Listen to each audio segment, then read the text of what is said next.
Beginilah wujud akhir dari tank T-64BV Angkatan Bersenjata Ukraina yang dihancurkan oleh ranjau anti-tank di salah satu arah. Rekamannya ramai beredar di media sosial Telegram pada Jumat 26 April 2024. Tak terhitung sudah berapa kendaraan militer Ukraina yang berakhir rusak parah akibat serangan militer Rusia. Terbaru, militer Ukraina harus menerima kerugian baru yang mereka peroleh.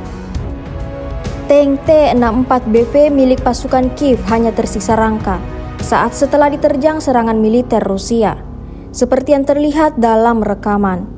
Sejak video ini beredar, belum ada tanggapan resmi dari pihak Kementerian Pertahanan Ukraina. Video ini viral dan dibanjiri beragam komentar dari warganet.